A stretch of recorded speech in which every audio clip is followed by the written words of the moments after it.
Assalamualaikum warahmatullahi wabarakatuh. Perkenalkan, saya Evi Widiawati, bisa dipanggil Bu Evi. Nah, bagaimana kabar kalian hari ini?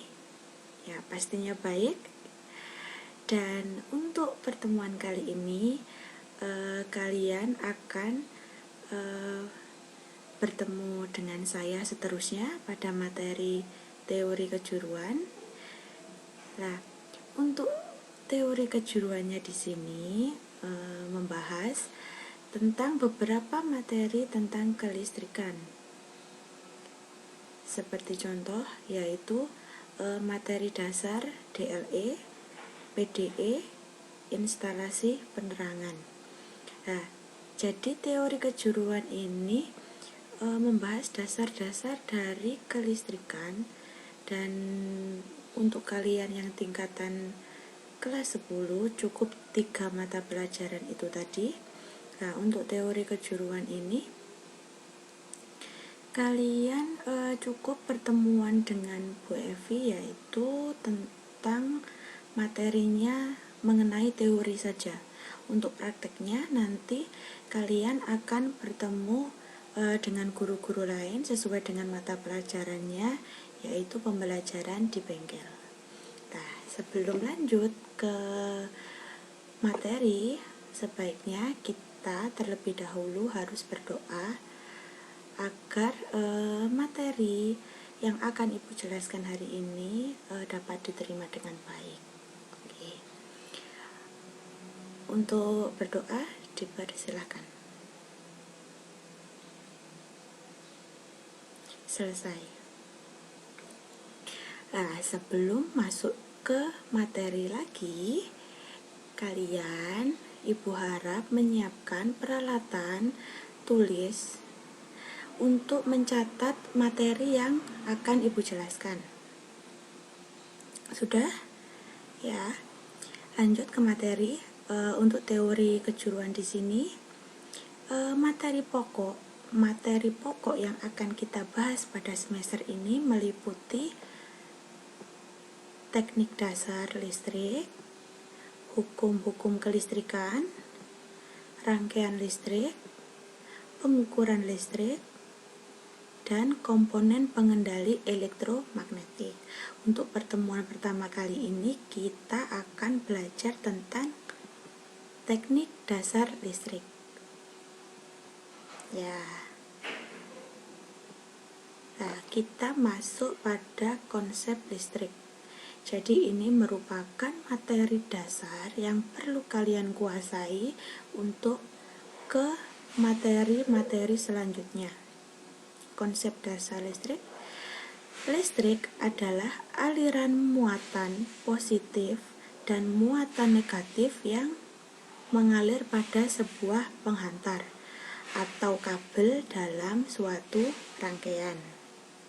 Sebagai contoh di sini ada muatan positif dan muatan negatif. Nah, di sini ada contoh. Ketika muatan dengan massa jenisnya itu sama, seperti contoh positif ketemu positif, negatif ketemu negatif, maka dia akan tolak menolak. Sebagai contoh di sini ada 2 batang plastik. Anggap saja ini penggaris. Nah, untuk batang plastik yang satu yang dipegang itu sudah digosok-gosokkan pada rambut kepala. Nah, ketika didekatkan dengan batang plastik lain, maka akan terjadi gaya tolak atau terjadi tolak menolak. Nah, ketika muatan berbeda jenis itu saling berdekatan, yaitu muatan positif dan muatan negatif, maka yang terjadi adalah gaya tarik menarik. Seperti contoh di sini, ya sama dengan contoh yang pertama.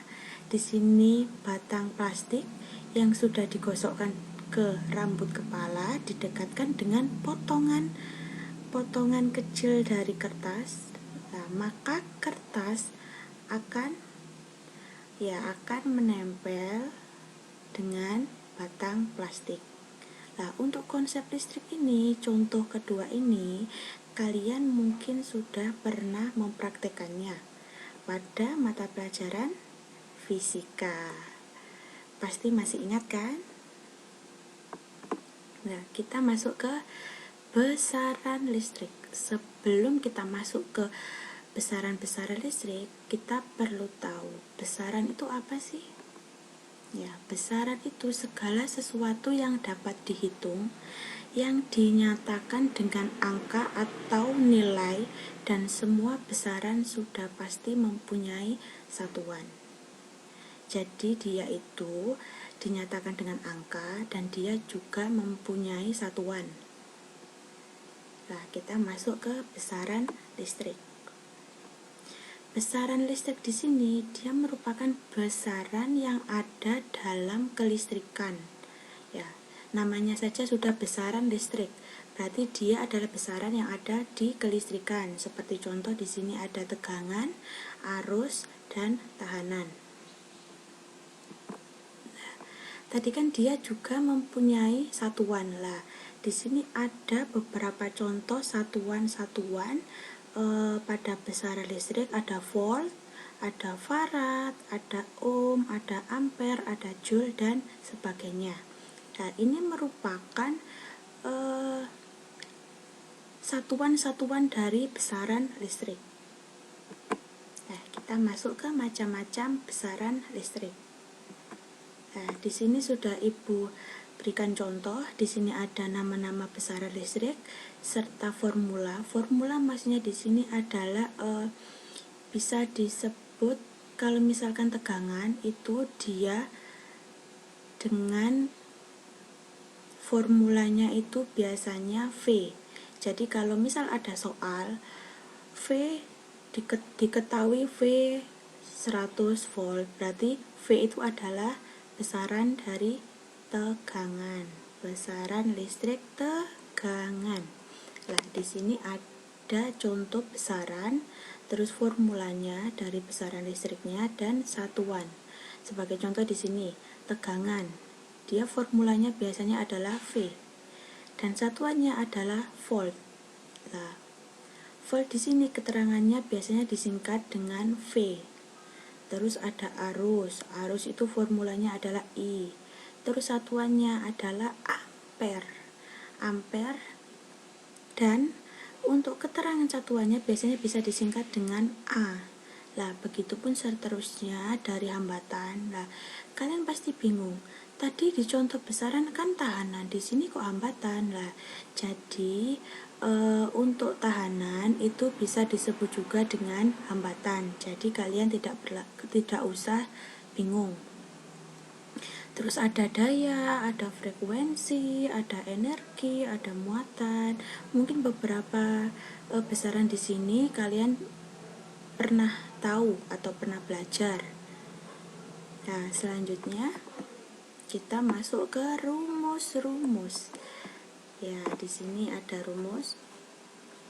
Untuk pembelajaran kali ini kita berfokus pada besaran listrik yaitu volt. R itu resistan atau hambatan atau tahanan, terus arus dan daya. Untuk tegangan sendiri kalian cukup berpatokan pada R kali I. Jadi ketika kalian diberi persoalan mencari tegangan, berarti kalian memakai rumus R kali I. Ketika kalian mencari tahanan, maka menggunakan rumus V dibagi I. Begitupun dengan arus. Ketika kalian dikasih persoalan mencari arus yang mengalir, maka kalian cukup menggunakan rumus V per R. Dan untuk daya pun kalian cukup menggunakan V kali I. Nah, kenapa kita hanya berpatokan 4 ini? Ya, paling mudahnya, rumus mudahnya kalian cukup 4 rumus ini untuk masing-masing tegangan, hambatan, arus, dan daya. Untuk rumus yang lainnya dia tetap bisa dipakai, cuma bedanya nanti yang diketahui di soal nanti itu seperti apa. Kebanyakan itu ya menggunakan rumus yang sudah ibu kasih tanda ini untuk lebih mudahnya. Untuk lebih mudahnya kalian dapat melihat segitiga ini. Segitiga ini ada V, I, dan R. Ini untuk mempermudah kalian dalam menghafal rumus. Jadi di sini cuma 3 rumus ya. Untuk dayanya dia tidak ada. Kalau dayanya kalian bisa lihat di lingkaran rumus itu. Ini cuma contoh pembahasan untuk rumus tegangan, arus, dan hambatan. Nah, di sini sebagai contoh, di situ untuk gambar yang paling kiri itu dilihat yang ditutupi oleh tangan adalah V. Jadi yang dicari adalah V. Lah, ketika V itu tertutup, yang terlihat adalah I dan R. Jadi rumus untuk mencari V adalah sama dengan I kali R. Kenapa kok dikali? Karena I dan R dia adalah sejajar kan. Jadi dia dikali. Nah, contoh kedua, misal kalian mencari rumus arus. Dilihat di situ. Arus kan kiri, sebelah kiri bawah. Lah, dia kan ditutup. Berarti yang dicari adalah arus. Lah, jadi di situ yang kelihatan adalah cuma V dan R. Dengan V itu di atas, terus ada garisnya pembatas yaitu R. Jadi rumusnya untuk mencari I sama dengan V per R. Ya kan? Sama kan dengan yang lingkaran rumus tadi? I sama dengan V per R. Begitupun dengan R. R di situ yang dicari kan dia ditutup. Berarti yang kelihatan cuma V dan I. Dan artinya untuk mencari tahanan yaitu R sama dengan V per I. Nah, kita cocokkan dengan rumus lingkaran. Sama kan? V per I. Selanjutnya kita masuk ke macam-macam besaran listrik. Kan tadi kan kita sudah belajar sekilas tentang rumusnya. Sekarang kita masuk ke penjelasan-penjelasan dari besaran listrik tadi. Yang pertama adalah tegangan listrik. Tegangan listrik di sini yaitu dia merupakan pembedaan besarnya muatan listrik antara dua titik dalam rangkaian listrik. Nah, muatan di sini kalian kan tadi tahu, muatan itu ada muatan positif dan muatan negatif. Nah, untuk tegangan listrik di sini dia memiliki satuan volt, ya kan? Seperti yang pada tabel tadi, tegangan dia memiliki satuan volt atau V. Nah, di sini untuk tegangan listrik dia dibagi menjadi 2 jenis, yaitu tegangan listrik AC dan tegangan listrik DC. Untuk yang AC biasanya disebut tegangan AC, untuk DC tegangan DC. Nah, di situ ada kepanjangannya. AC itu adalah alternating current dan DC adalah direct current. Nah, current itu kan tadi apa? Arus. Jadi di sini tegangan AC, tegangan DC. Nah, ini sebagai contoh. Sumber tegangan yang sering kita gunakan di lingkungan sehari-hari. Contohnya di sini ada baterai. Baterai dia kan biasanya sebagai contoh lah, kita ada remote. Remote dapat berfungsi ketika dia memiliki sumber tegangan. Tapi remote kan tidak mungkin dia dihubungkan dengan sumber listrik, contohnya dicolokkan ke stop kontak kan enggak. Lah, di sini remote dia menggunakan baterai. Baterai di sini dia menggunakan tegangan DC.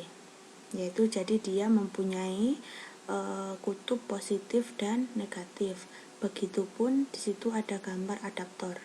Adaptor kenapa dia termasuk tegangan DC? Kenapa? Padahal dia dihubungkan dengan stop kontak, yaitu dari jala-jala PLN. Kenapa? Dia termasuk pada tegangan DC.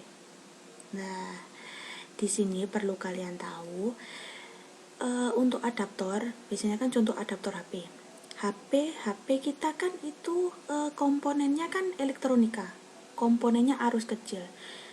Jadi untuk mengisi daya kita membutuhkan yang namanya charger dengan adanya adaptor. Jadi dia mendapatkan sumber dari jala-jala PLN, lah masuk ke adaptor. Lah dari adaptor ini dia diubah menjadi tegangan DC untuk sebagai sumber dari HP kita. Lah itu makanya kenapa kok HP kita kan komponen elektronika, komponen kecil-kecil, kok kita dapat 220 volt dari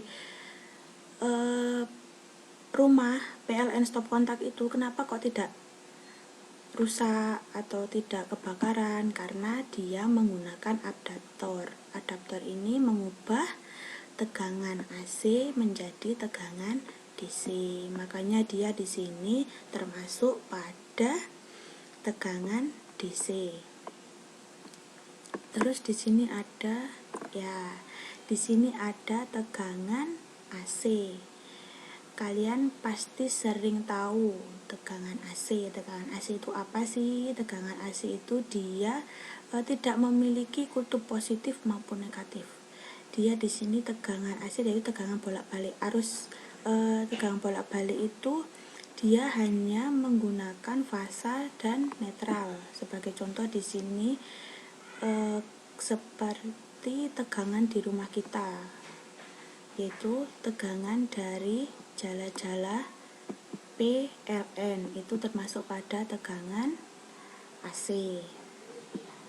Nah, sekarang kita masuk ke beberapa rumus seperti halnya yang sudah kita bahas tadi.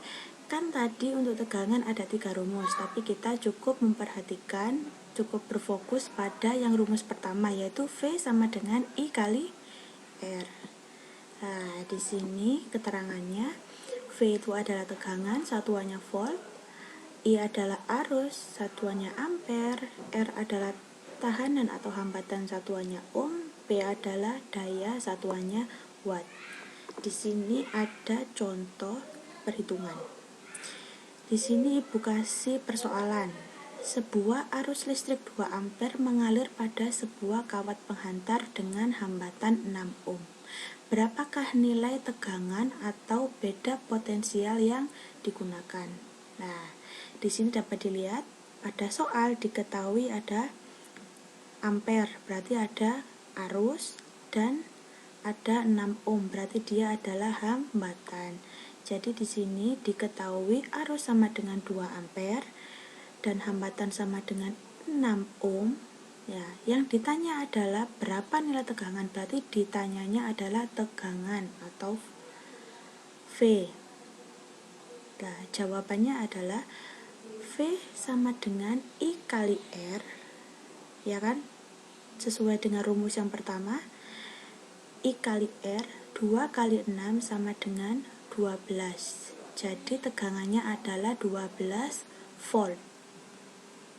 Sebagai contoh lagi di sini kan tadi ada 3 rumus yang sama-sama mencari tegangan. Nah, di sini ada rumus kedua.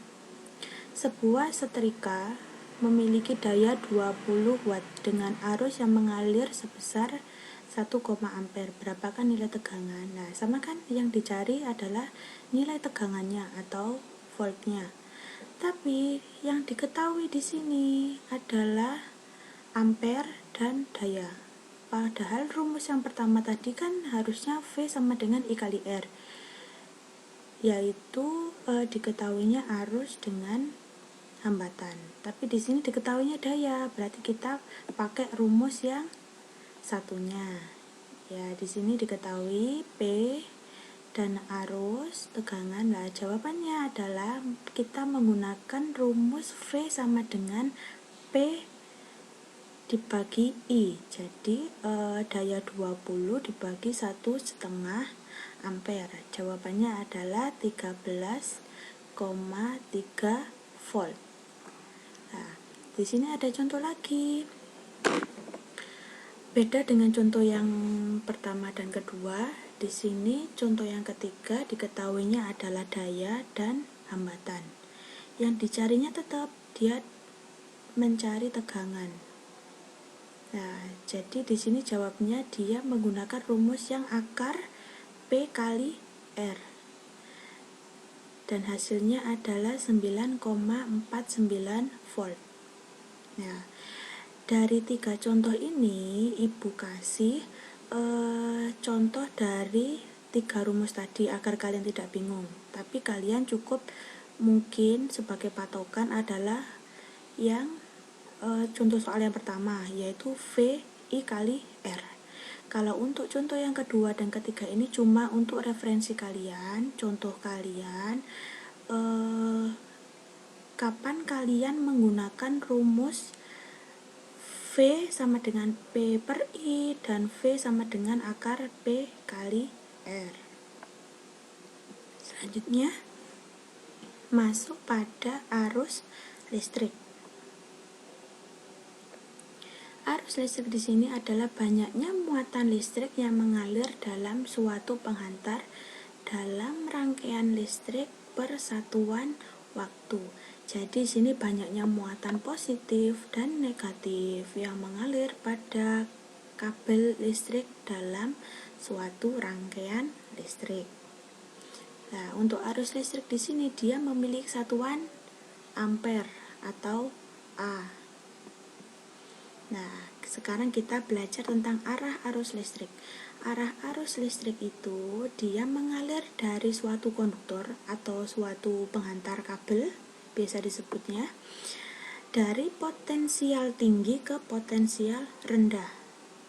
Ya, jadi arah arus listrik itu dari potensial tinggi ke potensial rendah. Sebagai contoh di sini ada rangkaian listrik antara baterai dan lampu. Di situ terlihat contoh kayak di zoom gitu. Di situ terlihat kayak muatan listriknya yang ada di dalam penghantar atau kabelnya. Untuk lebih mudahnya di sini ada contohnya. Sumber listriknya itu dia baterainya dan itu adalah kabelnya. Dapat dilihat di situ dari muatan positif arus listrik panah yang arus itu kan dia dari muatan positif ke muatan negatif, ya kan? Lah, untuk arah elektronnya dia adalah kebalikan dari arah arus listrik. Ya, lebih mudahnya lagi di sini Ibu kasih contoh. Nah, di sini ada 2 muatan, yaitu muatan positif dan muatan negatif. Jadi untuk arah arus listrik dapat dilihat di situ dengan panah warna hijau, dia mengalir dari potensial tinggi ke potensial rendah atau dari muatan positif ke muatan negatif. Itu untuk arah arus listriknya. Dan dapat dilihat juga di situ sebagai contoh, tapi kalian jangan terlalu difikirkan terlalu pusing karena di sini kita hanya berfokus pada arah arus listrik. Itu untuk aliran elektron adalah sebagai contoh saja. Jadi kita tetap fokusnya kepada arus listrik, yaitu dari potensial tinggi ke potensial rendah. Terus kita masuk. Nah, ini kan kita tadi membahas arah arus listrik. Di sini dapat dilihat potensial tinggi itu maksudnya muatan positif dari sumber tegangan baterai itu mengalir. Ya, di situ ada panah hijau kan? Panah hijau itu sebagai arah dari arus listriknya. Dia jadi dari potensial tinggi ke potensial rendah. Sebagai contoh lain di sini. Di sini kan ada pompa air, atau biasa disebut dengan tandon. Nah, tandon di sini kan untuk yang tandon pertama, yang paling tinggi itu dia ditempatkan di menara, kayak tandon menara. Lah, dia harus mengisi tandon yang kecil di bawah atau biasanya di dalam rumah. Nah, jadi aliran air itu akan mengalir dari potensial tinggi, yaitu tandon yang ada di menara, mengalir ke potensial rendah atau bak atau tandon yang ada di dalam rumah. Seperti itulah contoh dari aliran arus listrik yang diibaratkan di sini sebagai aliran air yang mengalir dari tandon menara atas ke tandon atau bak yang ada di rumah.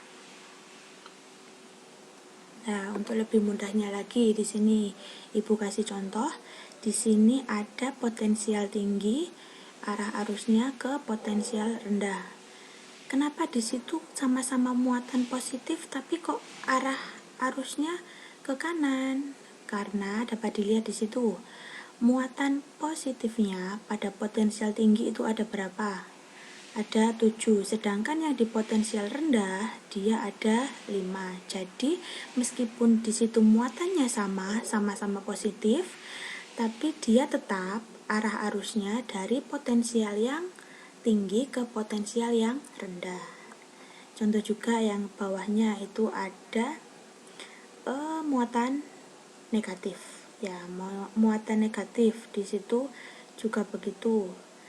Kenapa kok arah arusnya ke kanan? Karena potensialnya lebih tinggi, yang muatan negatifnya ada berjumlah 4 dibandingkan dengan muatan negatifnya yang berjumlah 6. Nah, sekarang kita masuk ke arus listrik. Juga dibagi menjadi 2 jenis. Sama kan seperti tegangan tadi, tegangan juga dibagi menjadi 2 jenis. Arus listrik pun juga begitu. Di sini ada arus arah atau DC, direct current, adalah arah arus listrik yang tetap. Kenapa kok disebut tetap? Nah, seperti contoh gambar. Nah, di situ kan sudah ada panah arah arusnya.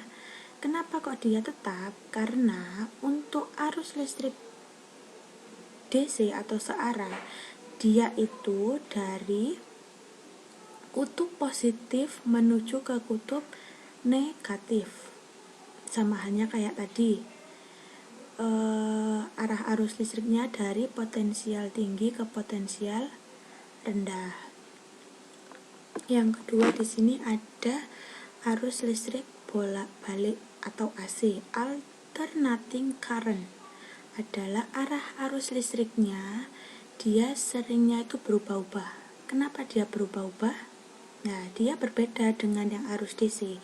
Kalau arus DC-nya itu dia mempunyai polaritas, dia harus dari kutub positif menuju ke kutub negatif. Sedangkan untuk arus AC, dia adalah arus bolak-balik. Dia tidak mempunyai kutub positif maupun kutub negatif. Jadi, arah arus listriknya itu dapat berubah-ubah. Seperti contoh pada gambar, ya kan? Di situ ada panahnya mengarah ke kiri, mengarah ke kanan. Nah, di sini sebagai contoh, tadi kan pada lingkaran rumus kan juga ada rumusnya arus. Nah, di sini Ibu kasih juga contoh soalnya sama seperti tegangan. Di sini kalian kan arusnya tadi cukup berpatokan pada I sama dengan V per R. Nah, di sini juga ada 3 lainnya juga. Di sini keterangannya sama, VI RP, yaitu tegangan arus, tahanan dan daya. Dapat dilihat di situ. Nah, di sini Ibu kasih contoh persoalan untuk rumus yang pertama. Yang pertama yaitu suatu peralatan listrik memiliki nilai resistansi 20 ohm dialiri tegangan listrik sebesar 14 volt. Berapakah besar arus yang mengalir pada peralatan listrik? Nah, dapat dilihat di sini. Kita identifikasi terlebih dahulu. Yang diketahui di sini adalah nilai resistansi atau nilai hambatannya 20 ohm. Dia teraliri tegangan 14 volt. Berarti diketahui hambatan dan tegangan. Dan yang dicari adalah arus. Jadi di sini diketahui R6. Maaf, di sini seharusnya 2 ohm, 20 ohm, V adalah 14 volt, dan ditanyanya adalah arus. Ya.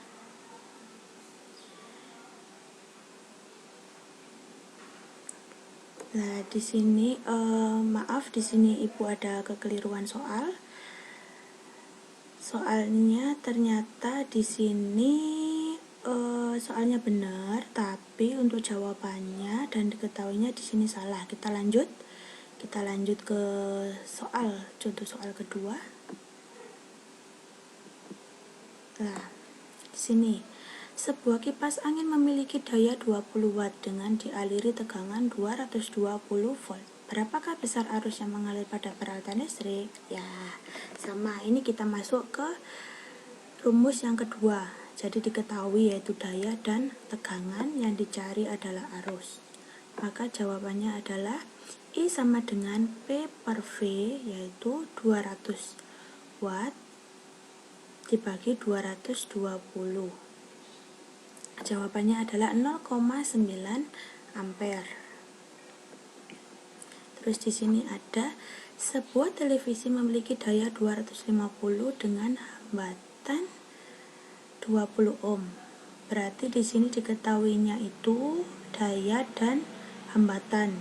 Berarti kita menggunakan rumus yang akar P per R, yaitu 250 dibagi 20 sama dengan 3,54 ampere. Ya, jadi sama dengan tegangan tadi, arus juga ada beberapa rumus kan, 3, tapi kalian cukup lebih fokus atau lebih ditekankan yang rumus I sama dengan V per R. Ini adalah dua soal terakhir ini cuma sebagai contoh. Seperti tegangan tadi, dia di sini hanya sebagai contoh kapan kalian menggunakan rumus yang kedua dan rumus yang ketiga.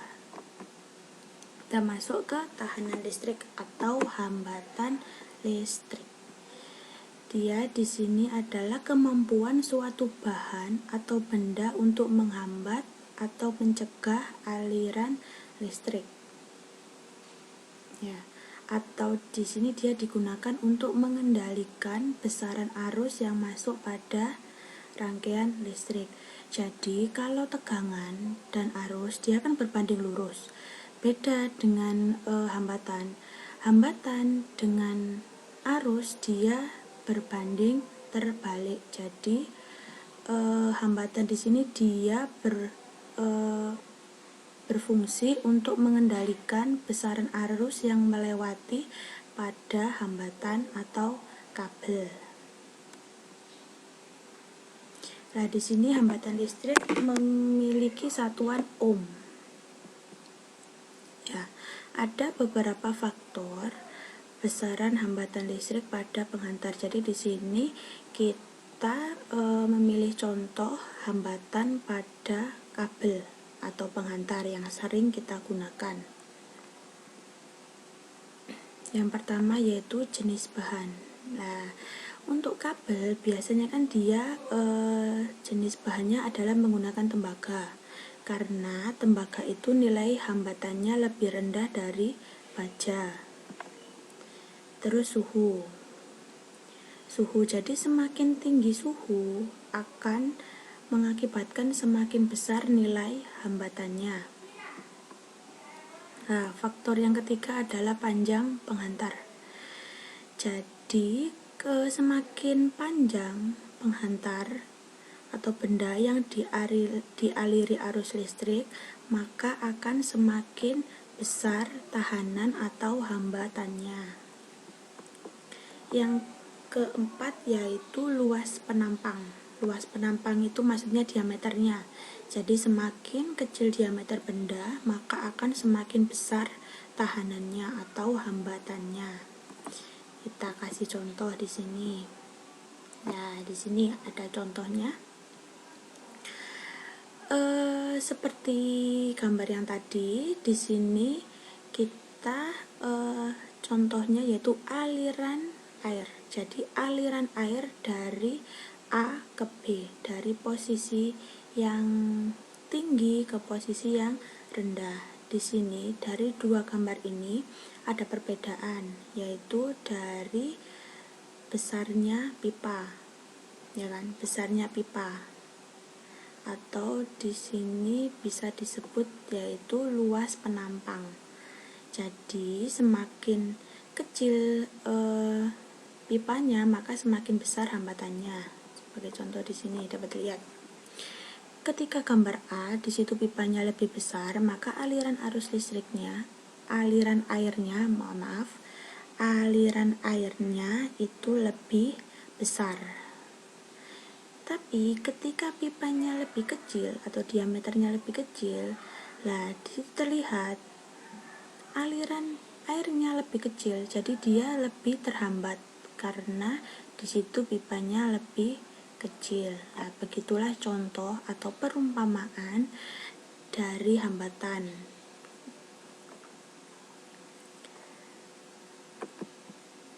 Ya, di sini ada contoh rumus hambatan. Kalian cukup berfokus pada R sama dengan V per I. Nah, di sini juga ada keterangannya. Nah, contoh yang pertama. Nah, sebuah komputer bertegangan 120 volt dilalui arus listrik sebesar 2 ampere. Berapakah besar hambatan pada komputer? Nah, di sini kita kan masuk pada materi hambatan. Nah, di sini diketahui yaitu tegangan 120 volt dan arus 2 ampere. Yang ditanya adalah hambatan. Kita cukup untuk contoh yang pertama ini menggunakan rumus R sama dengan V per I, yaitu 120 dibagi 2. Jadi hambatannya adalah 60 ohm. Jadi untuk komputer yang bertegangan 120 yang dialiri arus listrik sebesar 2 ampere, hambatan pada komputernya yaitu adalah 60 ohm. Nah, kita masuk pada daya listrik. Daya listrik adalah tingkat konsumsi energi dalam sebuah sirkuit atau rangkaian listrik. Nah, di sini daya listrik memiliki satuan watt atau sering disebut dengan W. Nah, di sini semakin besar daya listrik yang digunakan, maka semakin besar arus listrik yang mengalir. Di sini sebagai contoh. Nah, di sini contoh adalah lampu. Lampu kan biasanya kalian tahu di toko-toko elektronik. Untuk lampu itu ada beberapa kapasitas wattnya. Contohnya ada 15 watt, 20 watt, dan 25 watt. Jadi semakin besar daya listrik yang digunakan, maka dia akan semakin besar arus listriknya, atau biasanya akan terjadi pemborosan, ya kan? Nah, untuk meminimalkan pemborosan yang terjadi akibat penggunaan daya listrik yang begitu besar, biasanya kita mengakalinya yaitu dengan menggunakan lampu LED, lampu hemat energi, ya. Kan lampu LED yang sekarang itu meskipun dia dayanya besar, tapi untuk konsumsi arusnya itu dia kecil atau dia lebih hemat. Nah, ini ada beberapa contoh rumus. cara mencari daya listrik. Nah, di sini ada 3 rumus. Kalian cukup berfokusnya pada P sama dengan V kali I. Di sini, sebagai contoh, sebuah rice cooker membutuhkan tegangan listrik 220 volt dan arus 2 ampere. Berapakah daya listrik yang dikonsumsi? Nah, di sini diketahuinya adalah tegangan dan arus, yang dicari adalah daya listrik yang dikonsumsi oleh rice cooker. Ya, diketnya adalah V sama dengan 220 volt, I-nya sama dengan 2 ampere, dan yang ditanya adalah dayanya. Kita menggunakan rumus yang pertama, yaitu P sama dengan V kali I, berarti 220 volt dikali 2 ampere, maka hasilnya 440 watt. Jadi daya yang dikonsumsi oleh rice cooker dia adalah 440 watt. Sampai di sini lebih mudahnya untuk contoh rumus yang pertama.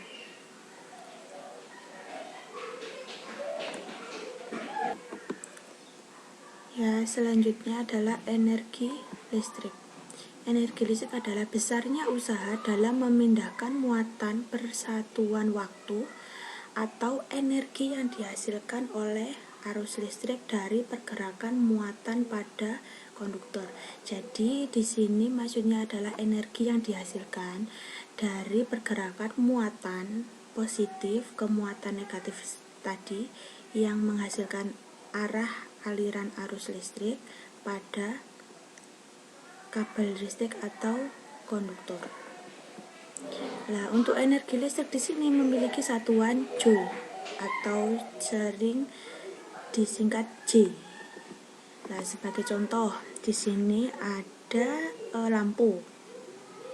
Jadi lampu di sini, tenaga listrik yang diserap oleh lampu dia diubah menjadi bentuk tenaga cahaya dan panas. Ya kan? Jadi contohnya di sini kan energi dia memindahkan muatan persatuan waktu. Jadi dia juga menghitung waktu. Jadi waktu penggunaan dari lampu. Contohnya misalkan penggunaan lampu 20 watt dengan waktu 1 jam, maka akan menghasilkan energi tertentu. Begitupun kalau misalkan satu lampu bekerja menyala selama 2 jam, maka dia nilainya akan 2 kali lipat dari 1 jam tadi. Dan sebagai contoh di sini, jumlah tenaga yang digunakan berbanding lurus dengan waktu menyala lampu. Nah, ya kan tadi kan. Jadi tenaganya atau energi listriknya itu dia berbanding berapa lama penggunaan dari lampu tersebut.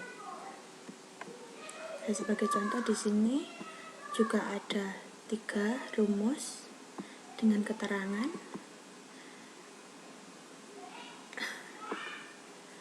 W itu harusnya adalah energi. W itu energi.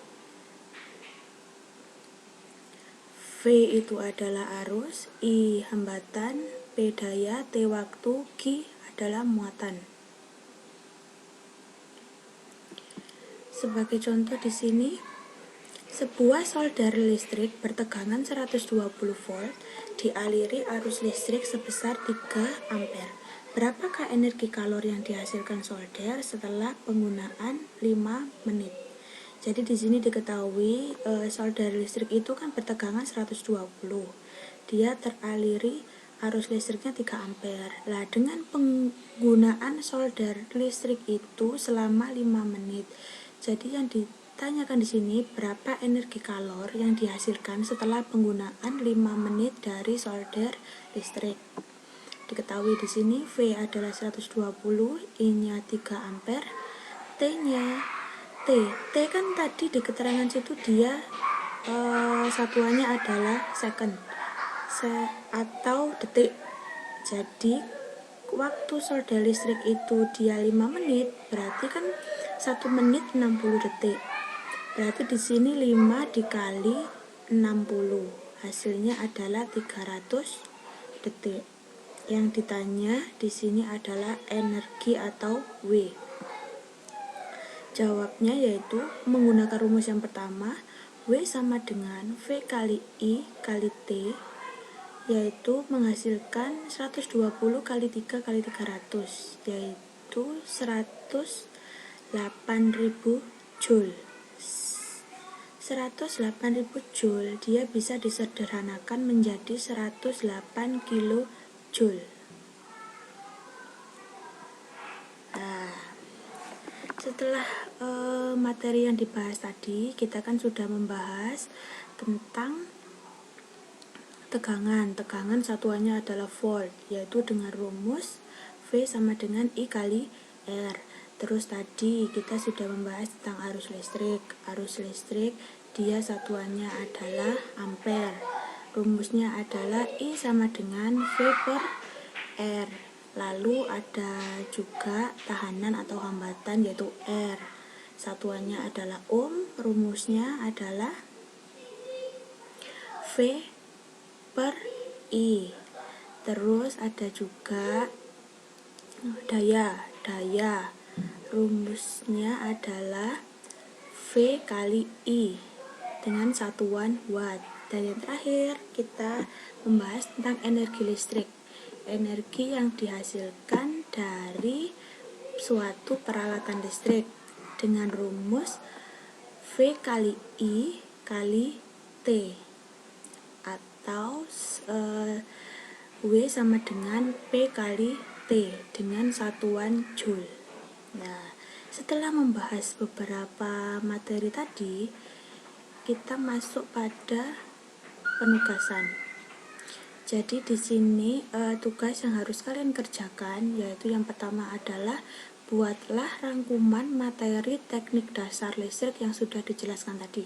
Jadi kalian harus merangkum dari penjelasan ibu yang pertama tadi, mulai konsep besaran listrik sampai penjelasan dari besaran listrik tadi dan serta rumus-rumusnya. Terus yang kedua adalah mengerjakan soal berikut. Kan tadi sudah dikasih contoh beberapa soal perhitungan. Nah, di sini ada satu soal perhitungan, yaitu sebuah setrika dialiri tegangan 220 volt dengan arus yang mengalir sebesar 1,5 ampere digunakan selama 15 menit. Jadi di sini hitunglah, yang pertama yang harus kalian cari adalah hambatan listriknya, terus daya listriknya, terus energi yang dihasilkan setelah 15 menit. Nah, untuk nomor 2 ini dia ada ketentuannya. Ketentuannya untuk yang poin B dan C. Poin B itu dari daya listrik dan energi listrik. Jadi kan tadi setiap besaran listrik kan ada 3 rumus. Dari 3 rumus itu sama-sama mencari, contohnya tegangan kan ada 3 rumus, dia sama-sama semua mencari tegangan, tapi yang membedakan yang diketahui adalah ada yang daya juga kan. Nah, jadi untuk yang poin B dan poin C kalian harus membandingkan, jadi menghitung daya dan energi menggunakan 2 rumus. Nah, dari 2 rumus itu tadi, seperti contoh di bawah ini, P kan di situ ada 3 rumus, kalian pilih 2. Terus energi juga kalian pilih 2. Lah, hasilnya itu kalian bandingkan.